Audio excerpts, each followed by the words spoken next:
Hello. Today's lesson is a listening exercise. We're going to do a short news clip and then we'll do some questions about it. Check your comprehension and some pronunciation and some vocabulary, meaning of words, and things like that. All right, so let's start. We're going to start off. This is the article. It's called the Long Wave in China. And we're going to play the clip. And we're going to listen to the sound, and I'm going to put the text on so that we can follow on the words. Right, let's go. Thousands of people lined the banks of the Qiantang River in China on Monday to watch the world-famous tidal bore. Locals and tourists gathered along the banks of the river in the cities of Haining and Hangzhou early in the morning to witness the amazing phenomenon, with some staying until late at night.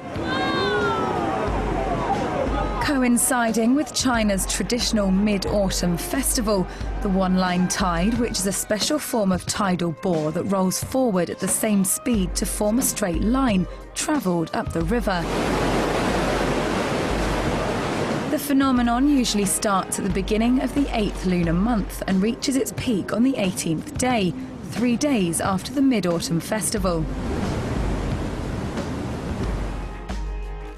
The natural wonder also attracts many surfers looking to challenge themselves by riding the waves of the tidal bore up the river.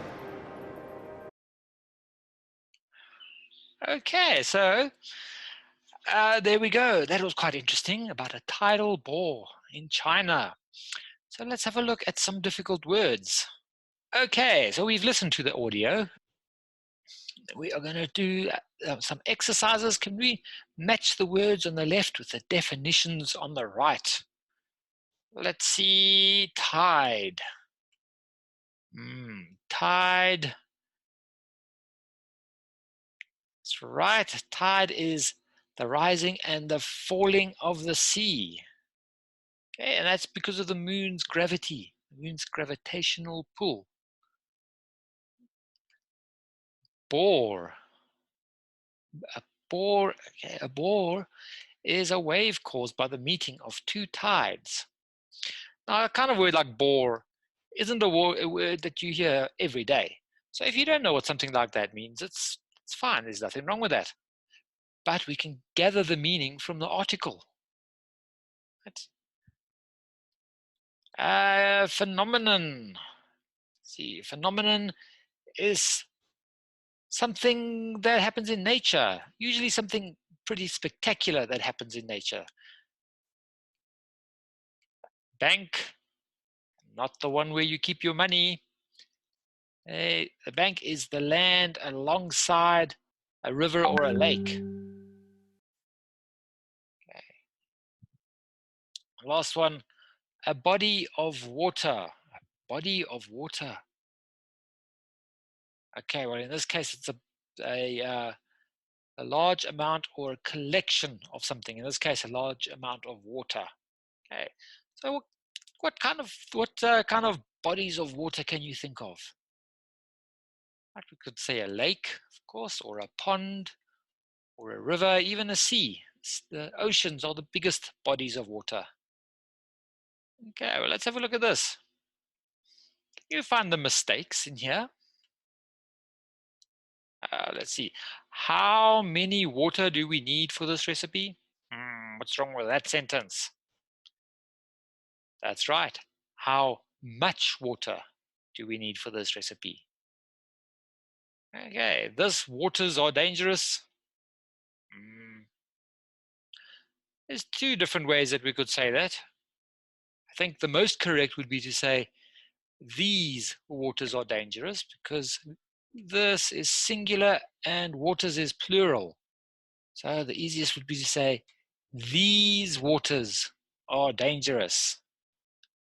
Fantastic. We could also say this water is dangerous.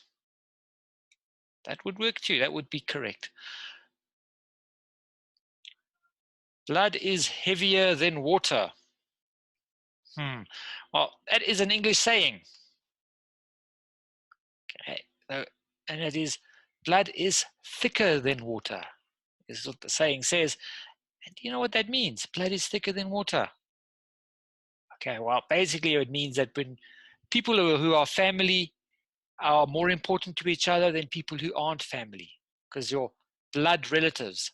So that makes your bond stronger than any other type of bond. Not always true, but that's a saying.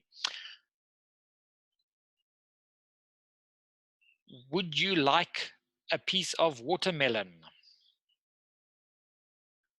Oh, they want to make it one word. Watermelon without the hyphen. You wouldn't get marked wrong if you put a hyphen in between water and melon. It's unnecessary, but you won't get marked wrong on it. Okay, Napoleon lost at Waterloo. Okay, that's right. Napoleon lost.